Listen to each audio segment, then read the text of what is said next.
Central Michigan trailed NIU by 13 at the break before they came back and won 73-67 in DeKalb on Saturday.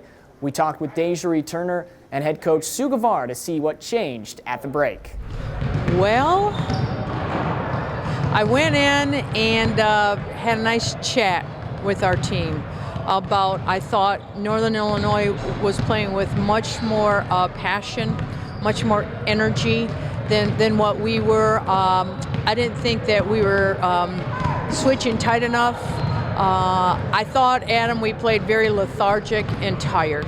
And I just went in and talked a lot about, who wanted it more and how were we going to do things. We had a couple kids with fouls quickly into the game. And talk to them about understanding scouting report and then just being more aggressive on both ends of the floor. And I specifically talked about, Desiree, about Ree.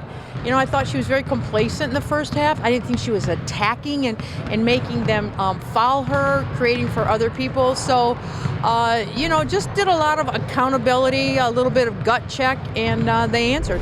Basically just I talked to Heather too, all of my coaches just saying I'm a senior and I got to be the one leading on the floor and to just run a team and attack for the most part and just take the open look. So kind of switched it over second half and it worked out well for us. The Huskies took away CMU's top two scorers on Saturday, but Coach Guevara was impressed with how the rest of the team used that opportunity to step up. Well, I think, give kudos to Northern Illinois because they did a nice job of clamping down on both of them. Neither one of them really had a lot of air at all. But I think if you look at, then that opens it up for Tanara, it opens it up for Raina. You saw Riri get going in the second half. As far as penetrating, finishing short jumpers, making free throws, and then Jasmine Harris came off the bench and gave us a couple of threes. So, it's nice when, if the two big guns are down, well, you know what, we have other ones that will contribute. Being one of two seniors, Turner has embraced her role as a veteran and enjoys being a part of Team 48. I love this team. I really do. We always motivate each other, on the bench and on the court and stuff like that. It just gives a great atmosphere to play in, and it pushes us through these tough games and stuff and make us want to go harder just for one another. So it's been a great season. Toledo is another very talented team, and Coach Guevara knows the Chippewas have to be very disciplined to win their 10th home game this Saturday.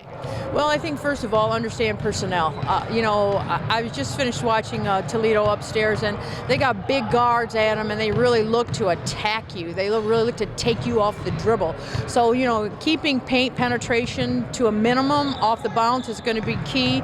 I think, Sophie Reacher is a nice big post player inside, making sure we can get her, going up and down the floor.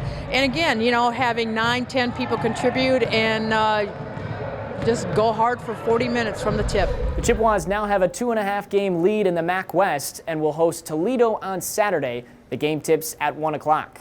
If you can't make it to McGurk Arena, you can check out the game live on ESPN3. Then head over to CMUChippewas.com after the game to get all your post-game coverage. Until next time, I'm Adam Jackson. Fire up Chips.